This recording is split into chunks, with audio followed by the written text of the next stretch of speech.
Hello दोस्तों, जय हिंद। स्वागत है आप सभी का ऑनलाइन बेंचेस में एग्जाम्पुर पर। तो जैसा कि आजकल आप देख रहे होंगे, कम्युनिटी पर डेली एक क्वेश्चन आपको डाला जा रहा है मैथ्स का। ठीक है, तो आज से अपन लोग उस क्वेश्चन को सॉल्व करना स्टार्ट करेंगे। कल जो कम्युनिटी पोस्ट पर क्वेश्चन डाला था वो ज्योमेट्री का था, बहुत बढ़िया सवाल है।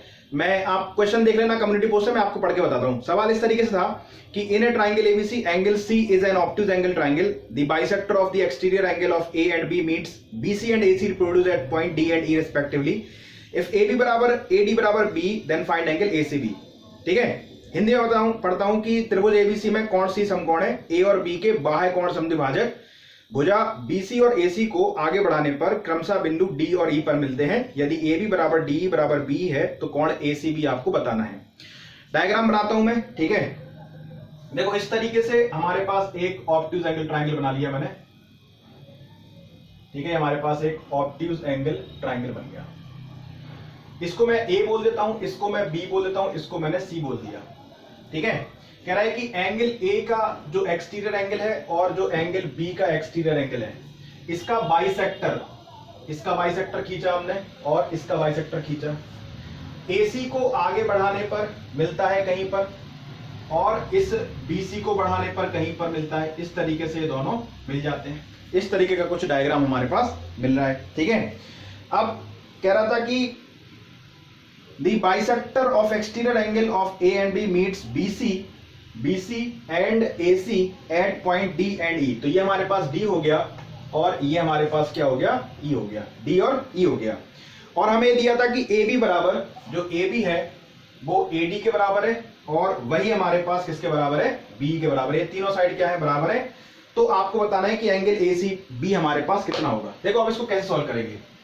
अगर ये एंगल बाइसेक्टर है, मैं इस पूरे एंगल को 4A मान लेता हूं या 4 अल्फा मान लेता हूं। ये पूरा एंगल मैंने 4 अल्फा मान लिया, तो ये वाला एंगल हमारे पास हो जाएगा 2 अल्फा और ये वाला एंगल भी हमारे पास कितना हो जाएगा? 2 अल्फा। उसी तरीके से ये एंगल बाइसेक्टर है, इस पूरे एंगल को मैं 4 बीटा मान लेता हूं, तो ये हमारे पास हो जाएगा 2 बीटा और ये वाला एंगल भी हमारे पास कितना हो जाएगा? 2 बीटा। मैंने क्यों माना अभी बताता हूं। देखो अब आप जानते हो कि किसी भी ट्राइंगल में अगर हम लोग कोई भी साइड आगे बढ़ाते हैं तो जो एक्सटीरियर एंगल बनता है वो सामने वाले दो इंटीरियर एंगल के सम के बराबर होता है, ये जानते हो।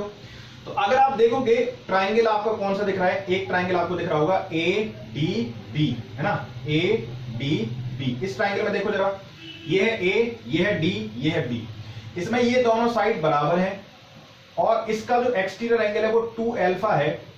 2 अल्फा जो एक्सटीरियर एंगल होगा वो सामने वाले दो इंटीरियर एंगल के सम के बराबर होगा। लेकिन AB और AD बराबर है, इसलिए ये दोनों एंगल हमारे पास क्या आ जाएंगे? अल्फा और अल्फा आ जाएंगे।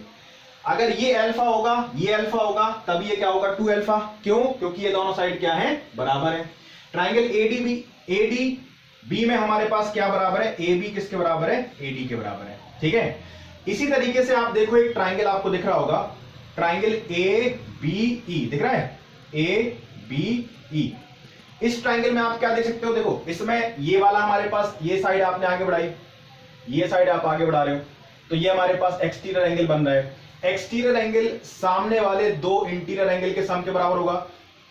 मतलब अगर ये बीटा होगा तो ये वाला भी बीटा होगा। क्यों सर ये दोनों बराबर होंगे? क्योंकि ये साइड इसके बराबर है। दो साइड इक्वल, सामने वाले एंगल क्या होते हैं? बराबर। बस इतना ही सवाल में बनाना था, बाकी अब खत्म है सवाल। अगर मैं देखूं ट्राइंगल ADB में तो इसके तीनों इंटीरियर एंगल का सम कितना हो गया? देखो ये अल्फा है, ये हमारे पास कितना हो गया? 2 अल्फा यहां से यहां तक, और ये बीटा, तो 2 अल्फा प्लस बीटा। और ये हमारे पास कितना? अल्फा। तो किसी भी ट्राइंगल के तीनों इंटीरियर एंगल का सम कितना होता है? 180। तो यहां से मैं क्या मिल गया? 4 अल्फा प्लस बीटा बराबर 180 डिग्री। इसको अपन ने इक्वेशन नंबर 1 बोल दिया। ठीक है, इसको मैं बता देता हूं, ये तो आप जानते हो। इसको अपन ने इक्वेशन नंबर 1 बोल दिया। ठीक है, आ जाओ फटाफट से। अब देखो आपको एक ट्राइंगल लिखा होगा दूसरा, जो ये वाला लिया था हमने, ABE। इसके तीनों इंटीरियर एंगल का सम बीटा, अल्फा प्लस 2 बीटा और बीटा। ट्राइंगल ABE, इसमें अगर अपन लोग देखेंगे तो हमारे पास क्या होगा? Beta plus alpha plus 2 beta और प्लस बीटा बराबर भी कितना? 180 डिग्री।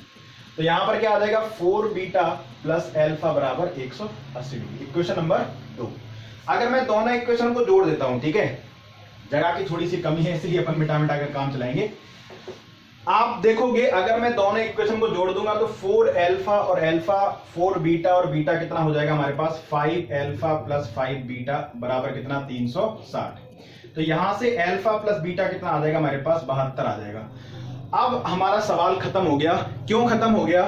क्योंकि अगर मैं देखूं ट्राइंगल ए बी सी में, जिसमें आपको एंगल सी बताना है, तो अगर इसमें देखोगे तो तीनों का सम कितना होगा 180। Alpha plus beta plus angle C, alpha मैं लिख देता हूं, alpha plus beta plus angle C बराबर 180, और अल्फा प्लस बीटा कितना है 72 है, तो एंगल सी कितना आ जाएगा मेरा पास 108 डिग्री। इस सवाल का जो उत्तर था वो हमारे पास कितना था 108 डिग्री था। तो उम्मीद कर रहा हूं कि आप सभी ने इसको सॉल्व किया होगा। नहीं किया है तो इसका सॉल्यूशन देख लेना, आपके सामने है। ठीक है, बहुत सरल था, आराम से कर सकते हैं। और ऐसा नहीं है कि जैसा मैंने किया वैसे ही करो, आप और भी तरीके से सोच सकते हो उसको। ठीक है, तो आपने कैसे किया बताना जरूर कमेंट में लिख करके। और ध्यान से याद रखना शनिवार को मैराथन है। ठीक है, सुबह 8 से शाम 8 बजे तक। मिलेंगे अगली क्लास में। जय हिंद।